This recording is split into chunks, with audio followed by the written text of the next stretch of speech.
Hey guys, तो पिछले chapter में हमने देखा था कि कैसे चैंग फाइची ने येकिन के कॉल को इग्नोर कर दिया था और फाइची खुद ये भी मान लेता है कि वो जानबूझ के येकिन से दूर हो रहा था।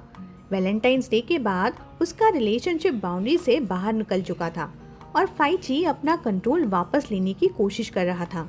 अगली सुबह फाइची को पता चलता है कि इंटरनेशनल हाई स्कूल ट्रिप एक कैजुअल आउटिंग नहीं बल्कि एक इंटरव्यू सेशन है।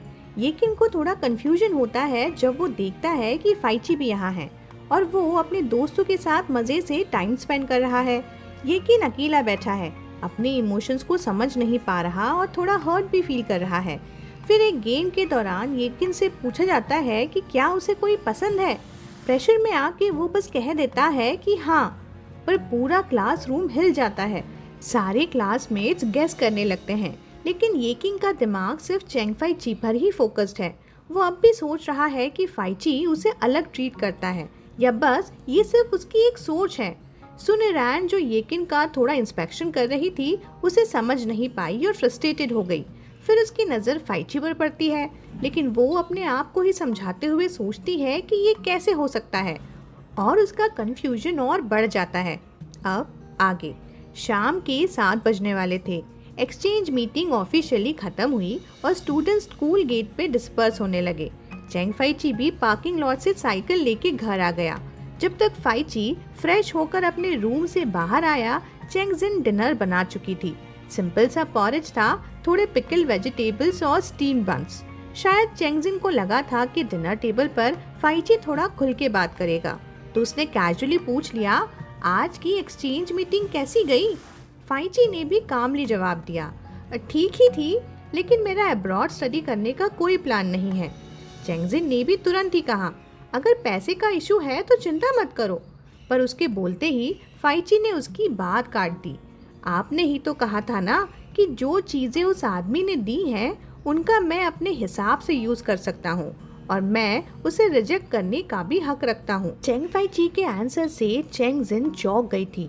फिर धीरे से बोली, जिद्दी मत बनो, अपने फ्यूचर के साथ मजाक करना सबसे स्टूपिड बात होती है। इसके बाद दोनों के बीच एक खामोशी सी छा गई।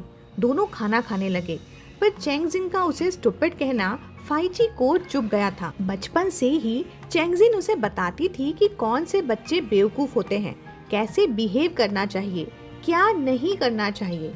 फाइची हमेशा उसके स्टैंडर्ड्स को फॉलो करता था, अपने आप पे स्ट्रिक्ट भी था।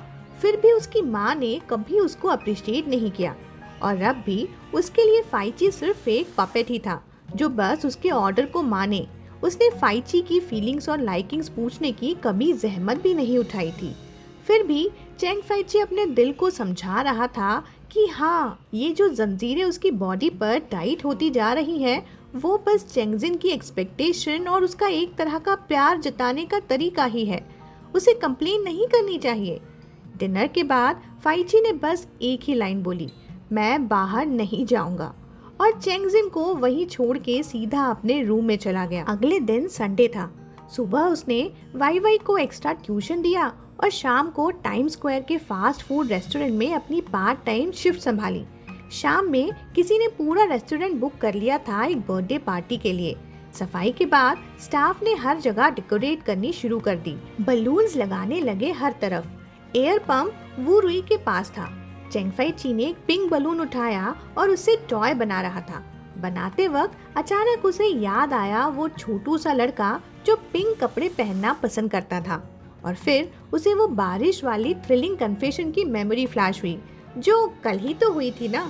फाइची थोड़ा कंफ्यूज हुआ कि क्यों उसने थ्रिलिंग वर्ड यूज किया, पर जब सोचा तो लगा, हाँ यार, एग्जैक्टली वही वर्ड इसके लिए सही बैठता है। उस वक्त उसका हार्ट लिटरली रेसिंग था, क्योंकि उसे डर था कि कहीं येकिन सबके सामने बोल ना दे और चीज़ें और कॉम्प्लिकेटेड ना हो जाएं। उसने ज़िंदगी में कई कन्फेशंस देखे थे, कुछ फेक तो कुछ स्वीट भी, बट येकिन का कन्फेशन उसको जेन्युइनली कंफ्यूज कर गया था। ना तो वो हाँ ही बोल पाता था और ना ही ना। फाइची हमेशा मानता था कि यंग एज वाला लव तो हवा जैसा होता है, आता है और उड़ जाता है, पर फिर भी दिल में एक बीज तो पड़ ही चुका था और अब वो इजीली निकलने वाला नहीं था। उसी वक्त जब वो वॉल पे बलून टाई कर रहा था, लॉस्ट अपने मोड में वू रुई की आवाज सुनाई दी। हे हैंडसम गाय, वो बंदा तुम्हारा भाई है क्या? फाइची ने झटके से मुड़ के देखा तो येकिन तेजी से जाता दिखा उसने। फाइची बिना सोचे सीधा लैटर से कूद गया और उसके पीछे भागा। बिजी रोड के बीच खड़ा हुआ इधर उधर उसे ढूंढ रहा था। फिर खुद से बोला, ओह, मैं ऐसे कैसे बाहर आ गया? क्यों उसकी एक छोटी सी ग्लिम्स ने मेरी हार्ट बीट इतनी तेज कर दी? और तभी उसे रियलाइज हुआ, कल का वो क्रेजी हार्ट बीट सिर्फ स्ट्रेस की वजह से नहीं था, पर वो, ओहो, ये तो ब्लश कर रहा है। इसी वक्त येकिन एक कोने में छुपा हुआ था, जिसकी सांस हल्की सी फूल रही थी। वो एक्चुअली अपनी बोरिंग फैमिली पार्टी से भाग लिया था। गाड़ी उठाई और बिना डेस्टिनेशन के रास्ते पे घूमता रहा। जब पेट्रोल टैंक ऑलमोस्ट खाली होने को आया, तब उसने गाड़ी टाइम स्क्वायर के पास रोक दी। बस थोड़ा सा गर्म हवा लेने आया हूँ, उसने सोचा। यार, पर हम लोग तो ठंडी हवा खाने जाते हैं ना। खैर, वो सोचता है कि आज तो डेजर्ट शॉप भी चेक कर लेता हूँ जो पहले मिस हो गई थी। पर जैसे ही ऊपर गया तो पूरा शॉप लोगों से भरा पड़ा था। लाइन तो सीधा बाहर एलिवेटर तक स्ट्रेच हो रही थी, मतलब बहुत लंबी थी। तो उसका मूड ऑफ हो गया। यू टर्न मारा और एक मिल्क टी लेके स्ट्रॉ चबाते चबाते इधर उधर घूमने लगा। ये टाइम स्क्वायर भी ना इतना छोटा क्यों है यार। बस घूमते घामते गलती से उसी फास्ट फूड रेस्टोरेंट से सामने से चला गया और वो वेट्रेस ने उसे देख लिया। Bad timing. अपनी तेजी से धड़कती सांस को शांत करते हुए येकिन ने वॉल के पीछे से झांका। आधा शहर बाहर निकाल के देखा तो चेंग फाइची पहले से ही अंदर चला गया था। येकिन ने एक रिलीव सा साह लिया, लेकिन फिर एक छोटी सी इरिटेशन भी उठ गई अंदर से। बस 2 कदम और आगे आ जाते ना तो क्या चला जाता तुम्हारा। ओहो क्यूटी। सीन कुछ दिन बाद पर शिफ्ट होता है। आजकल स्कूल में येकिन का नाम ही काफी गॉसिप हो रही थी। येकिन था ही जनरस, चार्मिंग और full non popular. Number 6 middle school में तो वो एक छोटी सेलिब्रिटी से कुछ कम भी नहीं था। पर एक्सचेंज मीटिंग के बाद तो येकिन किसको लाइक करता है, ये टॉपिक ही लोगों के डिनर टाइप गॉसिप का नया स्टार्टर बन गया था। किसी ने तो इस टॉपिक पे कैंपस फोरम पे एक स्पेशल थ्रेड भी बना दिया था। सारे क्लासमेट्स जो उस इंटरनेशनल स्कूल के एक्सचेंज इवेंट में गए थे, उन्होंने लिस्ट बना के गेस करो कि येकिन किसको लाइक करता है के पोल में डाल दिया था। येकिन ने फोरम थ्रेड ओपन किया और देखा क्लास 2-1 की एक लड़की जिससे उसने मुश्किल से कभी 2 लफ्ज भी बोले होंगे, वो सबसे ज्यादा वोट ले गई थी। सेकेंड नंबर पे थी सुनिरैन। जाओ फेंग का तो मुंह तुरंत ही बन गया। ये लोग पागल हैं क्या? सबने तो उस टाइम बोला था कि मैं हूँ, फिर वो वोट ईरान को क्यों दे रहे हैं? फिर क्या, उसने कुछ जूनियर्स को पकड़ा और बोला, सुनिरैन को नीचे गिराओ, नए अकाउंट्स बनाओ और एडिशनल वोट्स करो। शाम की सेल्फ स्टडी के दौरान येकिन ने दोबारा वो थ्रेड चेक किया तो इस बार चेंग फाइची फर्स्ट रैंक पे था। जाओ फेंग ने ये सुनकर तो बॉल पेन ही तोड़ दिया। ये छोटे उल्लू, मैंने बोला था कि वोट किसी को दो, बस सुनिरैन को मत दो, पर ये फाइची को क्यों ऊपर ले आए। वो फिर मामला ठीक करने निकल गया। तब तक येकिन उससे भी ज्यादा स्ट्रेस था। जब जाओ फेंग वापस आया, येकिन आधा घंटा क्लास में अकेला बैठा रहा। तब जाके बैग पैक किया जब उसने कंफर्म किया कि चेंग फाइची अब लिस्ट में लास्ट पे है। जब येकिन पार्किंग लॉट में आया ना, तो अंदर ही अंदर खुद को गाली दे रहा था। मैं सच में पागल हो गया हूँ क्या? क्या ही जरूरत थी इतना स्ट्रेस लेने की? क्योंकि असली में तो किसी ने उसके बारे में सोचा तक नहीं था। सिर्फ वही था जो ओवरथिंक कर रहा था, जैसे पूरी दुनिया उसका राज पकड़ने वाली हो। फिर खुद से ही बोला, मुझे तो उसे यानी चेंग फाइची को लाइन में सबसे आगे लगाना चाहिए था, ताकि उसे भी अच्छे से डर के साथ जीने का एक्सपीरियंस मिल सके ना। खैर, जो सोचो वो होता थोड़ी ही है। येकिन जाओ फेंग से बाय कहकर निकलने लगा तो लगे हाथ जाओ फेंग ने भी उसकी कार मांग ली। उसके हिसाब से येकिन तो अब रेगुलरली साइकिल ही यूज करता है, तो कार तो घर पे ऐसे ही पड़ी होगी ना। खैर, वो साइकिल क्यों यूज करता है वो तो सिर्फ हमें ही पता है ना। येकिन वापस जाते वक्त भी चेंग फाइची को कोसे जा रहा था कि जब से वो उस बंदे से मिला है तब से सब कुछ गड़बड़ ही होने लगा है। कभी पुलिस स्टेशन में जाकर चक्कर लग गया, कभी पनिशमेंट में खड़े रहकर अपनी ही बुराई लिखनी पड़ी, और ऊपर से क्लासमेट्स ने भी गेम खिलवा दिया था उसे जबरदस्ती। और ये बैड लक सिर्फ उस तक सीमित नहीं था, इसका इम्पैक्ट उसके आसपास के लोगों पर भी दिखने लगा था। इसी मोमेंट में ये बिल्कुल ही भूल गया था कि उस पाप के बारे में जो उसने किया था दूसरों को नुकसान पहुंचाने के इरादे से। जैसे ही उसने साइकिल रोड पे धकेली, उसका टायर पंचर हो गया। ये अचानक का डिजास्टर देख के येकिन ने आंखें घुमाई और ऑलमोस्ट हार्ट अटैक ले लिया। अगर पिछले सेमेस्टर में उसकी वियर्ड आदत ना बनी होती सुबह उठते ही बाइक ले जाने की, तो आज वो अपनी 4 पहिया वाहन यानी कार छोड़ के इस 2 व्हीलर दुख भरी राइड पे क्यों ही होता ना। और सबसे बड़ी बात, सब कुछ उस चैंग फाइची की वजह से ही हुआ है, ऐसा वो बोल रहा था। दिल ही दिल में गाली देना काफी नहीं था, तो उसने गुस्से में जाके पिछले पंचर्ड व्हील को 2-4 लात और मार दी। थोड़ी देर बाद वो थका हारा रिपेयर शॉप में पहुंचा। शॉप ओनर शॉप को बंद करने के फिराक में था। उसने जम्भाई लेते हुए येकिन को सामान और टूल्स पकड़ा दिए। खुद ही ठीक कर ले भाई। येकिन को फिर से गुस्सा आ गया, मुझे क्या इसने चैंग फाइची समझ रखा है। पर येकिन को थोड़ा थोड़ा याद था कि कैसे रिपेयर होती है। ट्यूब निकालो, पानी में डालो, लीक ढूंढो और फिर फाइल से रगड़ना। बिना मुड़ के भी उसने ग्राइंडिंग स्टिक से हल्की हल्की फायरिंग करनी शुरू कर दी थी। तभी अचानक दरवाजा खुला, कोई अंदर आया। उसने ऊपर देखा और वही मोमेंट में येकिन ने टायर की जगह फाइल अपने थंब पर ही जोर से रगड़ दी थी। ओहो, दर्द तो हुआ, लेकिन शौक उससे भी ज्यादा था। उसने तुरंत अपना एक्सप्रेशन स्ट्रेट किया और सामने वाले बंदर की तरफ मुड़ गया, और वो बंदा था चैंग फाइची। आजकल जब भी येकिन और चैंग फाइची टकराते हैं, कुछ ऐसे ही होता है। चैंग कभी समझ नहीं पाता कि हंसे या रोए। उसने बस अंदर ही अंदर एक लंबी सांस भरी। बस जो खुश है तो रहने दो, मैं इग्नोर ही कर देता हूँ। येकिन अपने काम में फुली बिजी था, मतलब don't disturb, I am top student mode. पर शायद भूल गया था कि नॉलेज तभी काम आती है जब उसे यूज किया जाए। चैंग फाइची कैजुअली बोला, बॉस सो रहा है क्या?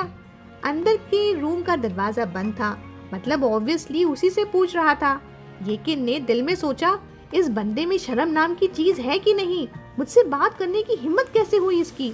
लेकिन चेहरे पर वो फुल काम। 2 कदम आगे बढ़ के अपने आई एम इग्नोरिंग यू वाला एंगल एडजस्ट कर लिया। चैंग फाइची भी उसे देखकर सोच रहा था, ओह तो ये मुझे इग्नोर कर रहा है। चैंग फाइची रूम में 2 चक्कर मार चुका था। मटेरियल बॉक्स देखा है क्या तुमने? येकिन ने डांट भींचते हुए प्रिटेंड किया कि उसने कुछ सुना ही नहीं। पर चैंग फाइची चिल था। उसने बिना इरिटेट हुए सेल्फ चेक किया, और एक्चुअली बाइसाइकिल की जो बेल वो ढूंढ रहा था वो उसे मिल गई। येकिन ने सोचा, अच्छा मैं बॉस को एक चिट्ठी लिख दूंगा कि कोई बेल चुरा के ले गया। चैंग फाइची ने मुड़कर येकिन को देखा तो वो ऑकवर्डली टायर ग्राइंड कर रहा था। थोड़ा देखने के बाद चैंग फाइची ने अपने स्लीव्स फोल्ड किए, नीचे बैठ गया और बोला, दो मैं कर देता हूँ। येकिन उसको डॉज करने के चक्कर में लिटरली पीछे की तरफ ही गिर गया। टायर भी उसके हाथ से गया नीचे, और साइड में रखा हुआ पानी का बेसिन भी उलट गया। गंदा पानी उसके दोनों हाथों और बाहों पर छिटक गया था। उसकी फुल स्लीव्स भी गीली हो गई थी। येकिन गुस्से में बोला, तुम क्या कर रहे हो? हाँ, एक पैर भी उठा लिया जैसे किसी को लात ही मार देगा। इग्नोर कर रहे थे ना मुझे, अब क्यों बात कर रहे हो? चैंग फाइची ने भी कामली हाथ बढ़ाया और बोला, मैं इग्नोर नहीं कर रहा था। येकिन ने उसका हाथ भी झटक दिया और बोर्ड टोन में बोला, ओह तो तुम्हें लगता है कि तुमने मुझे एक पेपर पे सॉल्यूशन के स्टेप्स लिख के दे दिए तो मेरा उधार चुका दिया? वाह क्या डील है। ना मैंने पैसा दिया ना थैंक यू बोला। किक ना ज्यादा जोर का था ना हल्का, लेकिन इतना जरूर था कि चैंग फाइची का हाथ थोड़ा सुन्न हो गया था। उसने हाथ घुमाया, जोर ढीला किया, फिर झुककर बोला, उठ जाओ पहले। पर येकिन ने फिर से उसका हाथ हटा दिया, खुद ही खड़ा हो गया और एक कपड़ा उठा के अपने हाथों से पानी पोंछने लगा। वो पोंछते पोंछते अंदर ही अंदर फुल क्रैंकी फील कर रहा था।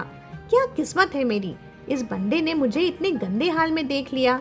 और ये वही बंदा है जिसने बोला था कि मुझसे कभी बात नहीं करेगा, तो अब क्यों कर रहा है? फिर 1 सेकंड में ही डिसीजन ले लिया, अगर बोल ही दिया है तो सब कुछ ही बोल देता हूँ ना एक साथ। कपड़ा एक तरफ फेंका, पलटा और फिर गुस्से में बोल पड़ा, तुम में इतनी भी शर्म नहीं है क्या? गिफ्ट लेने के बाद इग्नोर, मूड थोड़ा अच्छा हुआ तो आ गए मुझसे मजाक करने, फिर बुरा लगेगा तो फिर इग्नोर। व्हाट द हेल, तुम मुझे बेवकूफ समझते हो क्या? उसने अपना सर थोड़ा ऊंचा किया, जैसे खुद को स्ट्रॉन्ग दिखाना चाहता हो, लेकिन वॉइस में फुल हर्ट भरा हुआ था। इवन छोटे बच्चे भी जानते हैं कि अगर कुछ गलत करते हो तो उसकी जिम्मेदारी भी लेनी पड़ती है, और तुम तो एक प्राइमरी स्कूल के बच्चे जितने भी सेंसिबल नहीं हो। चेंग फाई ची 1 सेकंड के लिए शॉक हो गया, फिर धीरे से सर हिलाया और हल्का सा मुस्कुराया। ये छोटा बंदा तो बिल्कुल हार नहीं मानता, इतना पुराना सीन भी इसे वर्ड टू वर्ड याद है। उसके दिमाग में वो पुलिस स्टेशन का इंसिडेंट फ्लैश हुआ, जहां उसने येकिन से बिल्कुल यही लाइन बोली थी। येकिन का गुस्सा अब फुली 100% पे चढ़ चुका था। उसने बड़ी बड़ी गोल आंखों से घूर के देखा, जैसे कोई बिल्ली अपना फर खड़ा करके वार्निंग मोड में हो। हंस क्यों रहे हो तुम? What the hell is so funny? पहले जब वो हंस के छेड़ता था तो येकिन थोड़ा सा ब्लश करके निकल जाता था, पर अब उसका हंसना डायरेक्ट बेइज्जती लग रही थी उसे। येकिन के लिए चेंग फाई ची का हंसना एक ह्यूमिलेशन बन चुका था, पर चेंग फाई ची ने तुरंत उसका हाथ पकड़ लिया। हिलो मत, सीधे खड़े रहो, उसने कामली कहा। हाथ छोड़ो मेरा, येकिन ने वार्निंग दी, पर फाई ची ने अपना काम जारी रखा। उसने उसके भीगे कफ्स खोले, स्लीव्स रोल की, पर जैसे ही उसकी उंगलियों ने येकिन के फोरआर्म को टच किया, येकिन की पूरी बॉडी ही शिवर कर गई। दूसरे के बुरे वक्त का फायदा उठा रहे हो ना तुम? येकिन ने घूर के बोला।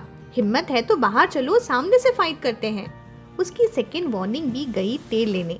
चेंग फाई ची ने बिना कुछ बोले उसका रिस्ट पकड़ा, उसके फिंगर्स को जेंटली खोला और उसके हाथ में कुछ रख दिया। बस इतना कहा, आई एम रिस्पॉन्सिबल। येकिन बिल्कुल चुप, आंखें उसकी हाथ पे गईं और उसने देखा एक छोटा सा पेपर स्टार जो उसकी पाम में आराम कर रहा था। येकिन की आंखों में पानी ही भर आया जब उसके हाथ में एक छोटी सी पेपर स्टार देखी, पर जैसे ही उसने उसे पहचाना, उसका सारा गुस्सा, कंफ्यूजन और वो पहले वाला इम्पैक्ट एक साथ हिट हुआ। रिटर्न करना है तो पूरा बॉक्स वापस करो ना, एक स्टार वापस दे के क्या फायदा? तुम मुझे इग्नोर ही नहीं कर रहे थे, मेरे गिफ्ट भी मुझे वापस देना चाहते हो? येकिन का बस चलता तो उसी वक्त जमीन में घुस जाता। गुस्से से उसका सर चकराने लगा था, आंखों में जलन, और बस भाग के कहीं छुपके से रोना था उसको। मैं ही बेवकूफ हूँ, उसने सोचा। गिफ्ट दिया और वो भी अब वापस मिल गया, और कोई इतना बदनसीब होगा क्या? चेंग फाई ची ने कुछ नहीं बोला। उसने येकिन के हर सार्कास्टिक वर्ड, हर इंसल्ट को शांत दिमाग से सुन लिया। एक बार तो उसने कुछ बोलने की कोशिश की, लेकिन फिर खुद ही चुप हो गया। और तब फाई ची ने वो पेपर स्टार उठाया, 2 उंगलियों से जेंटली उसे फ्लैट किया, एकदम पेशेंस के साथ उसका फोल्ड ढूंढा और उसे वापस उसकी ओरिजिनल शेप में खोल दिया। एक लंबी पेपर स्ट्रिप बन गई। फाई ची ने वो नोट येकिन के हाथ में रखा और उस लाइट के नीचे उस हल्की सी ट्रेम्बल करते नोट को देखते ही येकिन का दिमाग एकदम ब्लैंक हो गया। उस पेपर स्ट्रिप पे थोड़े टेढ़े मेढ़े क्रुक्ड अल्फाबेट्स में लिखा था, will you be my boyfriend? और उस क्वेश्चन मार्क के बाद एक छोटा सा गोलू मोलू सा हार्ट भी बना हुआ था। येकिन की आंखों में जो पानी पहले से ही था, वो अब और ज्यादा भर आया। ये वही फोल्डेड स्टार थी जिसमें येकिन ने कब का लिख के छुपा दिया था। एक विश, जो सिर्फ एक विश नहीं थी, एक खामोश सा इजहार भी था। उसी नोट को फाई ची ने फिर से जेंटली उसके हाथ में रखा, उसका हाथ अपने हाथ में लिया और येकिन की आंसुओं से भरी आंखों में सीधे देख के बस एक ही वर्ड बोला, yes. What? I said yes.